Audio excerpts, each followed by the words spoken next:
آج سنڈے تھا اور سبھی گھر پر تھے۔ آج کی صبح شاہ ولا میں بہت سے منظر لانے والی ہے۔ سکندر پتر کہاں ہے تیرا صاحبزادہ؟ یہیں کہیں ہوگا ابو جان۔ بھائی اتنے دن ہو گئے اپنے کسی پوتے کی شکل نہیں دیکھی۔ ابا جان وہ گھر ہوں تو آپ کو شکل دکھائیں نا۔ ہے نا بھائی جان؟ دلاور صاحب میرا تو ایک ہے، آپ کے تین تین ہیں ماشاءاللہ، خبر رکھا کریں۔ جی بھائی جان۔ الارم کی آواز نے ولید کی نیند میں خلل ڈالا۔ الارم بند کر کے آنکھیں ملتا وہ نیند بھگانے کی کوشش کر رہا تھا۔ اس نے آنکھیں کھولیں تو اس کی زندگی اس کی آنچل میں سو رہی تھی۔ وہ محبت پاش نظروں سے اسے دیکھنے میں مگن تھا کہ روح انگڑائی لے کر اس کے اوپر آ گئی اور باہیں پھیلا کر لیٹ گئی۔ میں لیٹوں تو جان نکلتی ہے اس کی، اور اب خود کو دیکھو جیسے پرائیویٹ پراپرٹی ہوں، ویسے میں اس کا ہوں تو۔ روح جانتی ہو تم بہت پیار کرتا ہوں میں تمہیں، اتنا جیسے ایک پیاسا کنویں کو، ایک مرتا انسان زندگی کو۔ جب سے تم ملی ہو زندگی خوشیوں سے بھر گئی ہے، بس ایسے ہی رہنا ہمیشہ میرے پاس، میرے دل میں۔ میں اتنا بھول گیا اور یہ ابھی بھی نہیں اٹھی۔ روح روح روح اٹھ جاؤ، آج سنڈے ہے، سب ویٹ کر رہے ہوں گے ہمارا ناشتے پر۔ روح ابھی بھی ویسے ہی سوئی ہوئی تھی۔ اوکے میں اپنے طریقے سے اٹھا لیتا ہوں۔ ولید کروٹ لے کر روح کے اوپر آ گیا اور اس کی گردن سے بال ہٹا کر وہاں لب رکھے۔ گردن کا کوئی بھی ایسا حصہ نہیں تھا جو ولید نے نہ چوما ہو۔ اپنی گردن پر کچھ گیلا اور اپنے اوپر وزن محسوس ہوا تو روح کی آنکھیں کھلیں۔ ولید مکمل طور پر اس پر قابض ہوا تھا۔ ولید اگر آپ نے میری گردن پر کس کی نا، پھر دیکھیے گا، سارا تھوک لگا کر رکھ دیا۔ ہاں ہاں ہاں، کہاں لگایا تھوک؟ میری گردن کیوں گیلی ہے پھر؟ او سوری بیبی، غلطی سے ہو گیا۔ اب اٹھ جائیں میرے اوپر سے ورنہ میرا فالودہ بن جانا ہے۔ تو کوئی بات نہیں میں کھا لوں گا۔ ولی جی جانے ولی اٹھ جائیں نا، پہلے میرا ناشتہ۔ ہاں تو آپ اٹھیں گے تو نیچے جا کے ناشتہ کریں گے نا؟ نہیں میں نے یہیں کرنا ہے۔ یہاں کیسے ہوگا؟ کر کے بتاؤں؟ ولید نے نرمی سے روح کے لبوں پر لب رکھے اور اس کی سانسیں اپنے اندر اتارنے لگا، لیکن کچھ ہی لمحوں بعد پیچھے ہٹ گیا۔ ایسے ہوتا ہے میرا ناشتہ۔ آپ بہت گندے ہیں ولی۔ اچھا مجھے تو پتہ ہی نہیں تھا۔ جاؤ اب اٹھو چلیں نیچے۔ آپ اٹھیں گے تو میں اٹھوں گی نا؟ اوہ ہاں۔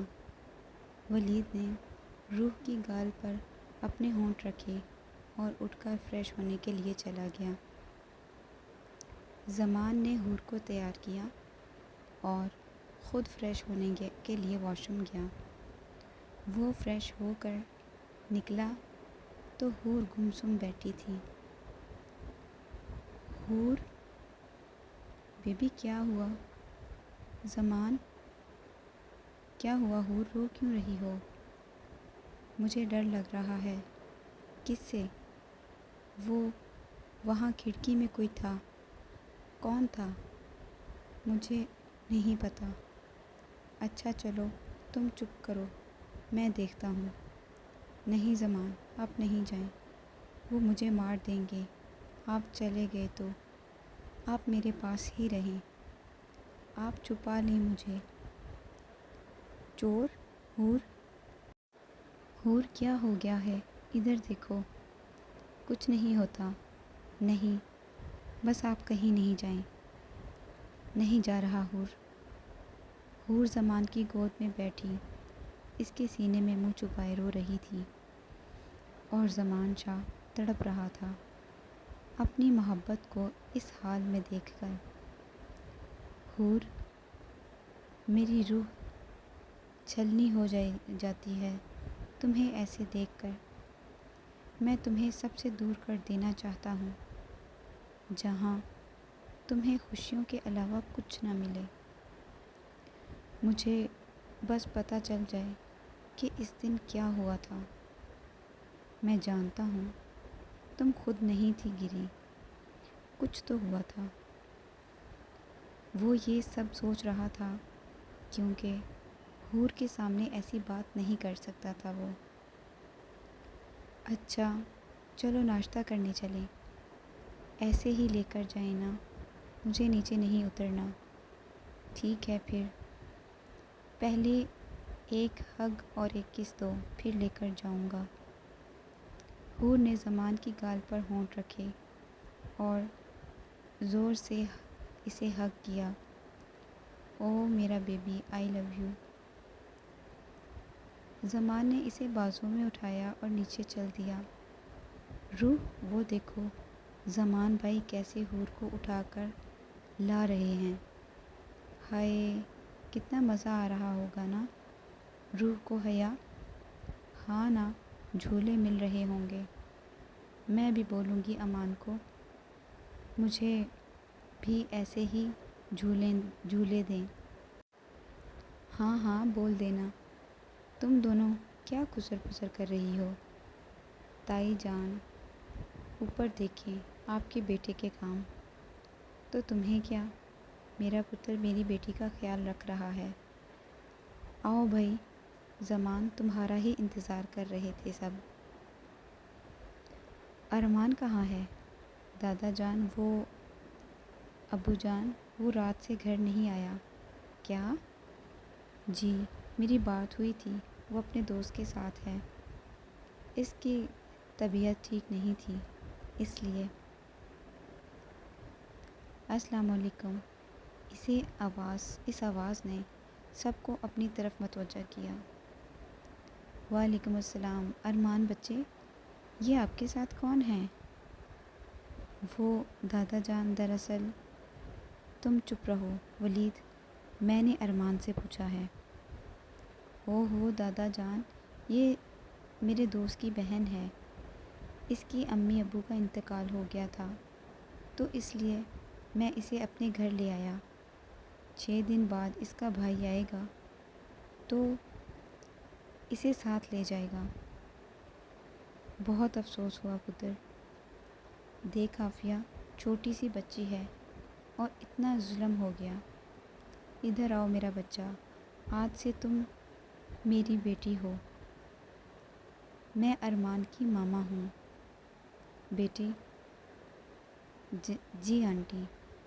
پتر ڈرو نہیں، ہم سب تمہارے اپنے ہی ہیں۔ ہاں، ہمیں تو آپ نے کبھی اپنا سمجھا ہی نہیں، باقی سارے آپ کے اپنے ہیں۔ ولید تو چونچ لڑانا بند کر تو میرا بیٹا ہے اور آج سے یہ میری بیٹی۔ چلو آؤ سب ناشتہ کرو۔ ایسے کیسے ہم منہ اٹھا کے کسی کو بھی گھر رکھ سکتے ہیں؟ پہلے امان حیا کو لے آیا اور اب یہ صاحب اس بی بی کو۔ تحریم آپا، حیا کوئی اور نہیں میری بھانجی ہے۔ تحریم کو سب اپنے ہاتھوں سے نکلتا نظر آ رہا تھا، اس لیے اس نے بھڑکنا شروع کر دیا۔ تو بھانجی ہے تمہاری ہے نا، اس سے کیا فرق پڑتا ہے؟ اس گھر کا فرد تو نہیں، حیا اس گھر کا فرد ہی ہے۔ جیسے زمل میری بھانجی ہے، اسی طرح عافیہ کی بھانجی ہے۔ چلو مان لیا، حیا تو ہے۔ یہ کون ہے؟ ابھی کے ابھی اسے گھر سے باہر نکالو۔ کیا کہہ رہی ہو تم تحریم؟ جو سنا آپ نے۔ ابا جان چلو اٹھو، نکلو باہر۔ آپا ہاتھ چھوڑیں بچی کا۔ کیوں چھوڑیں پھپھو؟ پھپھو جان کیا لگتی ہے یہ تمہاری؟ بیوی ہے میری۔ یہ بات تھی یا کوئی اطلاع؟